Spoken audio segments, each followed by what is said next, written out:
ما كان محمد أبا أحد من رجالكم ولكن رسول الله وخاتم النبيين.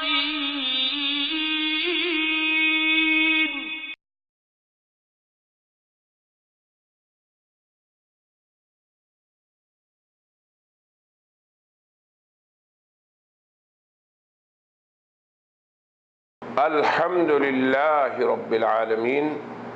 والصلاة والسلام على سيد الرسل وخاتم النبيين سيدنا ونبينا ومولانا محمد صلى الله عليه وسلم وعلى آله وصحبه أجمعين. أما بعد فأعوذ بالله من الشيطان الرجيم. يقول الله عز وجل: ما كان محمد أبا أحد من رجالكم ولكن رسول الله وخاتم النبيين. وقال جل وعلا: اليوم أكملت لكم دينكم وأتممت عليكم نعمتي ورضيت لكم الإسلام دينا. وقال النبي صلى الله عليه وسلم: الدين النصيحة. صدق اللہ العظیم وصدق رسولہ الکریم. وبعد. ناظرین کرام، دین بھلائی ہے، اس سلسلہ میں ہمارے 14ویں مقالہ لفظ خاتم اور خاتم النبیین صلی اللہ علیہ وسلم سے مراد، اس بارے میں ہمارا یہ تیسرا جز ہے، یا یہ تیسری مجلس ہے، یا یہ اس کی تیسری قسط ہے، جس میں ہم قادیانیت کی ختم نبوت کے باب میں اس تأویل کہ خاتم النبیین کا معنی افضل النبی ہے، اس کے ابطال اور رد، اور خاتم النبیین کی درست تفسیر، اور اس کے اس مفہوم کہ خاتم النبیین بمعنی آخری نبی ہے، اس کی دوسری دلیل کو بیان کرتے ہیں۔ قرآن حکیم کی یہ دوسری آیت ہے جو خاتم النبیین کی مراد جناب محمد الرسول اللہ کا آخری نبی ہونا، اس کی تعیین کرتی ہے۔ قرآن حکیم کی یہ آیت سورۃ المائدہ میں یوں ہے: اليوم اکملت لکم دینکم واتممت علیکم نعمتی ورضیت لکم الاسلام دینا۔ آج میں نے تمہارے لیے تمہارے دین کو کامل کر دیا اور اپنی نعمت کو تم پر تمام کر دیا، اور اسلام کو تمہارے لیے بطور دین پسند کر لیا۔ اس آیت میں جناب نبی اکرم صلی اللہ علیہ وسلم کی خاتمیت نبوت و رسالت اور دین اسلام کی خاتمیت شریعت ہونے پر حق تعالی شانہ نے پوری مسلم امت کو آگاہ فرمایا۔ ابن کثیر فرماتے ہیں کہ یہ امت محمدیہ پر اللہ تعالیٰ کا سب سے بڑا انعام ہے کہ اس نے ان کے دین کو مکمل فرما دیا، اور وہ اب اس کے سوا کسی دیگر دین کے محتاج نہ ہوں گے، اور نہ ہی اپنے نبی علیہ الصلاۃ والسلام کے علاوہ کسی دیگر نبی کے محتاج ہوں گے۔ اسی لیے تو حق تعالی شانہ نے امت مسلمہ کے نبی کو خاتم الانبیاء بنایا ہے۔ تو وہ فرماتے ہیں کہ یہ آیت حق تعالی شانہ کا اس امت پر سب سے بڑا انعام ہے کہ ان کے دین کو مکمل فرمایا، وہ کسی دیگر دین کے محتاج نہ ہوں گے، اور ان کے نبی کو خاتم الانبیاء قرار دیا گیا، اب وہ ان کے علاوہ کسی نبی کے محتاج نہ ہوں گے۔ یہ جو آیت جس میں اکمال دین کا ذکر ہوا ہے اور اتمام نعمت کا ذکر ہوا ہے، اس کے شان نزول کو بھی مد نظر رکھا جائے۔ یہ آیت حجۃ الوداع میں جمعہ کے روز میدان عرفات میں نازل ہوئی۔ اس کے بعد جناب نبی کریم صلی اللہ علیہ وسلم 80 روز تک زندہ رہے،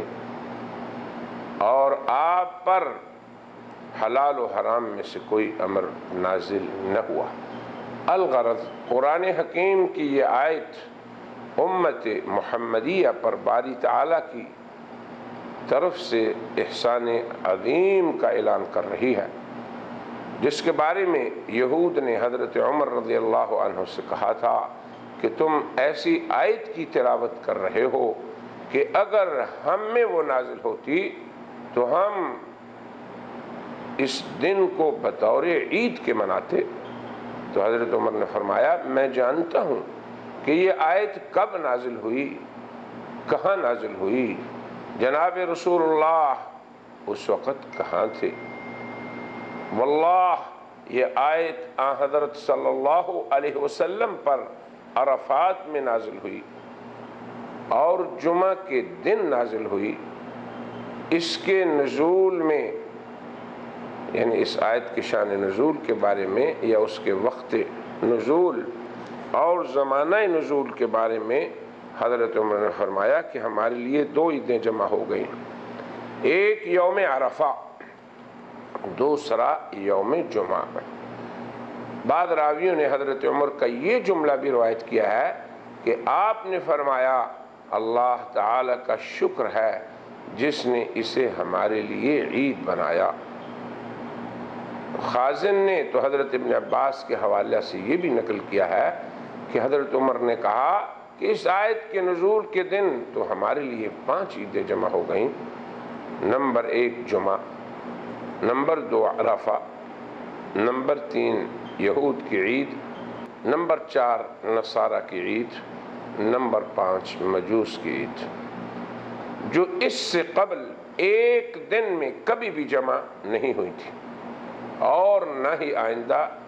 ایک ہی دن میں یہ عیدیں جمع ہوں گی۔ خلاصہ کلام یہ ہے کہ امت محمدیہ ایسی خصوصیت سے بذریعہ اس آیت مشرف ہوئی ہے جس کا اعتراف اہل کتاب نے بھی کیا ہے۔ الیوم اکملت لکم دینکم، اس آیت کا امت مسلمہ کے لیے شان نزول اور یوں کہ دین کا بئیں طور کامل ہونا ہے کہ یہ امت قیامت تک اپنے عقائد کے باب میں،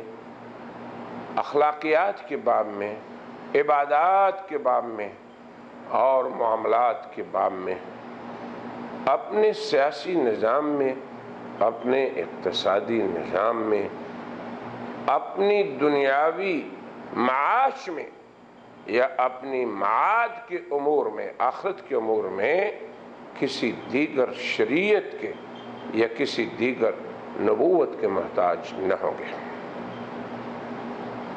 پھر اس میں اسی آیت میں الیوم اکملت لکم دینکم میں امت مسلمہ کے دین کے تا قیامت باقی رہنے کی بھی بشارت ہے، اور یہ بھی کہ اس دین میں اب تا قیامت نسخ نہ ہوگا۔ یہ امت تا قیامت مٹ نہ سکے گی، اس کی شریعت تا قیامت باقی رہے گی، قرآن حکیم کی اس آیت مبارکہ میں الیوم اکملت لکم، اس خطاب میں اس کی مخاطب امت مسلمہ اس عظیم شرف سے مشرف ہوئی جس کے بارے میں اللہ نے فرمایا کہ یہ تمہارے دین کا کمال ہے اور نعمت ربانی کا تم پہ اتمام ہے۔ اب یہ کمال دین اور اتمام نعمت بذات خود جناب نبی کریم صلی اللہ علیہ وسلم کی ختم نبوت کی عظیم شان ظاہر و باہر قوی دلیل ہے کہ دین محمد کے بعد کوئی دین نہیں، اور نبوت رسالت محمدیہ کے بعد کوئی نبوت و رسالت نہیں، اور شریعت محمدیہ کے بعد کوئی شریعت نہیں۔ گویا جناب خاتم الانبیاء حضرت محمد الرسول اللہ صلی اللہ علیہ وسلم خاتم الادیان کے ساتھ مبعوث ہوئے، جن کی امت بھی خاتم الامم قرار پائی۔ اس آیت کا یعنی آیت اکمال دین اور اتمام نعمت کا یہی مفہوم جملہ مفسرین قرآن اور پھر ان کے اندر وہ مجددین حضرات بھی ہیں جن کی مجددیت کی قادیانیت قائل ہے، انہی سبھی نے یہی تفسیر فرمائی ہے۔ وہ ابن کثیر ہوں، فخر الدین رازی ہوں، غزالی ہوں، شیخ الاسلام ابن تیمیہ ہوں، حافظ ابن حجر، ملا علی قاری، امام محمد بن عبد الوہاب ہوں، امیر صنعانی ہوں، یا محدث دہلوی شیخ عبدالعزیز ہوں، یا شاہ رفیع الدین، یا شاہ عبد القادر، یہ وہ حضرات ہیں جن کی مجددیت کا قادیانیت اعلان کرتی ہے اور جن کے اسماء گرامی قادیانی تصنیف اصل مصفہ میں مجددین کی فہرست میں موجود ہیں۔ ان سبھی حضرات نے اس آیت کی تفسیر میں یہی کہا ہے، جس کا خلاصہ ہم نے پیش کیا کہ جناب رسول اللہ صلی اللہ علیہ وسلم نبوت کے سلسلہ کی آخری کڑی ہے، جن کے بعد نبوت نہیں، ان کی شریعت آخری شریعت ہے، اور یہی امت خاتم الامم ہے۔ اب یہ ساری خاتمیتیں یہ اس بات کی دلیل ہے کہ اس شریعت اور اس امت اور اس دین کے لانے والے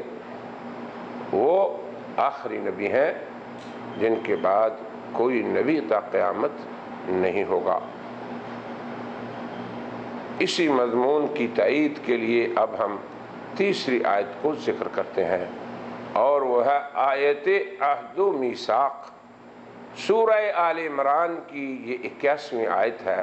جس میں حق تعالی شانہ فرماتے ہیں وَإِذْ أَخَذَ اللَّهُ مِيثَاقَ النَّبِيِّينَ لَمَا آتَيْتُكُم مِّن كِتَابٍ وَحِكْمَةٍ ثُمَّ جَاءَكُمْ رَسُولٌ مُصَدِّقٌ لِّمَا مَعَكُمْ لَتُؤْمِنُنَّ بِهِ وَلَتَنصُرُنَّهُ۔ اور جب اللہ تعالیٰ نے نبیوں سے پختہ عہد لیا کہ تمہیں جو کتاب و حکمت عطا کی ہے، پھر تمہارے سب کے بعد ایک رسول آئیں گے جو تمہارے سب کے ساتھ جو کچھ ہے اس کی تصدیق کرنے والا ہوگا۔ اب یہ رسول عظیم جو تمہارے سب کی تصدیق کرنے والے ہوں گے، تمہیں ضرور بضرور ان پر ایمان لانا ہوگا اور ضرور بضرور اس رسول کی مدد کرنا ہوگی۔ اب یہ عہد و میثاق جو ہے اللہ تبارک و تعالی نے تمام انبیاء علیہم السلام سے لیا، اور یہ کس کے لیے لیا؟ جو اس سلسلہ کے آخری ہے اور اس سلسلہ میں سب سے بعد میں آنے والے ہیں، یعنی انبیاء کے خاتم اور رسولوں کے آخری، ان کی تصدیق، ان کی نصرت ان پہ ایمان لانے کے لیے اس آیت میں جس عہد و میثاق کا ذکر ہے اور جو اصل میں اللہ تعالیٰ نے تمام انبیاء سے لیا اور جس کا مضمون یہ ہے کہ اے نبیو تمہیں ان پہ ضرور بضرور ایمان لانا ہوگا اور ان کی یقینی طور پر مدد کرنا ہوگی۔ تو سورہ آل عمران کی اس آیت کی تفسیر کے بارے میں مفسرین نے کیا فرمایا اس کا بھی ملاحظہ کیجئے۔ زرقانی کہتے ہیں اللہ تعالیٰ نے جس نبی کو مبعوث فرمایا اس سے جناب محمد رسول اللہ پر ایمان لانے اور ان کی نصرت کرنے کا عہد و پیمان لیا۔ قرآن مجید کی آیت مبارکہ جناب محمد رسول اللہ کے افضل الرسل اور آخر الانبیاء ہونے کی دلیل ہے، یعنی اس میں حضرت صلی اللہ علیہ وسلم کی افضلیت کو بھی بیان کیا گیا اور آپ کی آخریت کو بھی۔ مرتبے میں آپ خاتم، زمانے میں بھی آپ خاتم، کیونکہ وہ ذات گرامی جس کے لیے تمام نبیوں سے ایمان و نصرت کا عہد لیا گیا وہ ذات گرامی سب سے آخر میں آئے گی۔ اسی لیے تو ارشاد ربانی ہوا ثم جاءکم رسول، تمہارے بعد ایک رسول آئیں گے۔ تو حق تعالی شانہ کی طرف سے یہ نص صریح ہے کہ صاحب افضلیت وہ صاحب آخریت ہے، یعنی سب سے افضل رسول وہی ہیں جن کی بعثت سب سے آخر میں ہوگی۔ تو کوئی شخص اگر آپ کی آخریت کا منکر ہو تو وہ کس منہ سے یہ کہتا ہے کہ میں انہیں افضل الرسل مانتا ہوں، جب افضل الرسل وہی ہیں جو خاتم الرسل ہیں، جو خاتم الانبیاء ہیں؟ تو پھر آپ کی افضلیت کا دعویٰ آپ کی خاتمیت اور آخریت کے علاوہ اس سے ہٹ کر یقیناً قابل قبول نہیں ہے۔ قرآن حکیم کی روح سے جملہ انبیاء ربانی کو جناب محمد رسول اللہ کے افضل یعنی افضل الرسل ہونے اور آخری نبی ہونے کا بتایا گیا، لہذا جناب محمد الرسول اللہ آخریت اور افضلیت دونوں شرف کے حامل ہیں۔ آیت خاتم النبیین آپ کے آخری نبی ہونے میں نص قطعی ہے، تو یہ آیت میثاق آپ کے افضلین، آپ کی افضلیت اور آخریت یعنی آپ کے افضل الرسل ہونے اور آپ کے آخری نبی ہونے ہر دو باب میں نص قطعی ہے۔ اب کسی کو حق حاصل نہیں کہ وہ افضلیت کو آخریت سے الگ کر سکے اور یہ کہے میں آپ کو افضل تو مانتا ہوں مگر آخری نہیں، اور خاتم النبیین کو افضل النبیین ہونے کے معنی میں تعویل کرے۔ یہ کسی مسلمان نے آج تک نہیں کیا،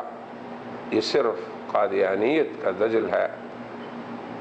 کہ جب وہ آپ کو خاتم النبیین کہتے ہیں تو وہ آپ کی آخریت کی نفی کے ساتھ کہتے ہیں،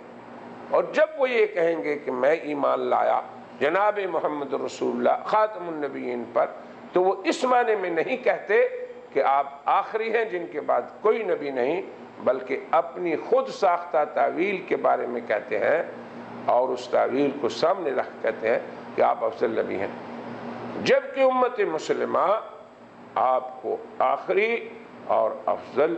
دونوں وصف کے ساتھ خاتم النبیین مانتی ہے۔ اسی سلسلے کی چوتھی آیت قُلْ يَا أَيُّهَا النَّاسُ إِنِّي رَسُولُ اللَّهِ إِلَيْكُمْ جَمِيعًا، آپ کہہ دیں اے لوگو یقیناً میں تم سب کی طرف اللہ کا رسول ہوں۔ پھر پانچویں آیت تبارک الذی نزل الفرقان علی عبدہ لیکون للعالمین نذیرا۔ وہ ذات بابرکت ہے جس نے فرقان کو اپنے بندے پہ اتارا تاکہ وہ تمام جہانوں کے لیے نذیر ہو۔ پھر چھٹی آیت ہے وَأَرْسَلْنَاكَ لِلنَّاسِ رَسُولًا، ہم نے آپ کو تمام انسانوں کے لیے رسول بنا کے بھیجا۔ ساتویں آیت ان هو الا ذکر للعالمین، کہ یہ تمام جہانوں کے لیے ذکر و نصیحت ہے، پند و نصیحت ہے۔ تو جتنی آیات ہم نے پیش کی ہیں یہ تمام آیات قرآنیہ ختم نبوت کے مفہوم کو وضاحت کے ساتھ پیش کر رہی ہیں، اور یہ بتا رہی ہیں کہ جناب محمد رسول اللہ کا اعزاز خاص یہ ہے کہ ان کی بعثت تمام انسانوں کے لیے ہے، ان کی بعثت عالمین کے لیے ہے، کائنات کے جملہ انسانوں کے لیے ہے، تمام عالم کے لیے ہے، جملہ مکانوں اور جملہ زمانوں کو شامل ہے۔ آپ کی بعثت، آپ کی رسالت اور آپ کی لائی ہوئی شریعت کے عموم میں کوئی تخصیص یا استثناء نہیں، انس و جن کا کوئی فرد آپ کی دعوت سے خارج نہیں۔ آپ قیامت تک کے تمام زمانوں کے تمام انسانوں کے لیے آخری نبی بن کر مبعوث ہوئے ہیں۔ آپ کی نبوت و رسالت کے عموم نے، آپ کی نبوت و رسالت کے عموم نے تمام انسانیت کو دیگر نبوت سے مستغنی کر دیا ہے۔ آپ کی لائی ہوئی شریعت کے شمول نے انسانیت کو کسی دیگر شریعت سے مستغنی کر دیا ہے۔ اسی لیے حضرت صلی اللہ علیہ وسلم نے فرمایا میں اس کا بھی نبی ہوں جس نے مجھے زندگی میں پا لیا اور اس کا بھی جو میرے بعد پیدا ہوا۔ ابن کثیر کہتے ہیں یہ خاتم یعنی آخری نبی ہونا حضرت صلی اللہ علیہ وسلم کا اعزاز خاص ہے۔ پھر 8ویں آیت ہے وَأُوحِيَ إِلَيَّ هَذَا الْقُرْآنُ لِأُنذِرَكُمْ بِهِ وَمَنْ بَلَغَ، آپ فرما دیجئے کہ میری طرف یہ قرآن وحی ہوا تاکہ میں تمہیں اور جن تک یہ قرآن پہنچے سب کو اللہ تعالیٰ سے ڈراؤں۔ اس قرآن کے ذریعے سے یعنی حضرت صلی اللہ علیہ وسلم کا اپنے زمانے والوں یعنی جو اولین ہیں ان کے لیے نذیر ہونا، اور پھر تا قیامت جن انسانوں تک اللہ کا یہ کلام پہنچے ان کے لیے بھی آپ ہی کا نذیر و بشیر ہونا، آپ ہی کا نبی ہونا۔ اس مضمون کو اس آیت میں بیان کیا گیا ہے لِأُنذِرَكُمْ بِهِ،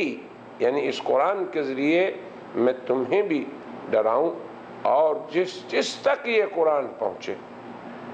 تو اس باب کے اندر یہ آیت نص قطعی ہے کہ حضرت صلی اللہ علیہ وسلم پر نازل ہونے والا قرآن قیامت تک کے جملہ انسانوں کے لیے دستور حیات ہے۔ یہ آیت قرآن حکیم کے خاتم الکتب ہونے پر حجت قطعی ہے اور صاحب قرآن کے آخری نبی ہونے پر بھی حجت قطعی ہے، جن کے بعد نہ کوئی نبوت ہے نہ وحی ربانی کا نزول کسی پر ہوگا، کیونکہ خاتم الشرائع اللہ تعالیٰ کی طرف سے خاتم النبیین پر اتر چکی، اور یہی شریعت خاتم الامم کا قیامت تک کے لیے دستور حیات ہے۔ حضرت صلی اللہ علیہ وسلم کی خاتمیت کی ہی دلیل قرآن حکیم کی یہ آیت بھی ہے جسے ہم نے 9ویں آیت کہا ہے وَمَن يَكْفُرْ بِهِ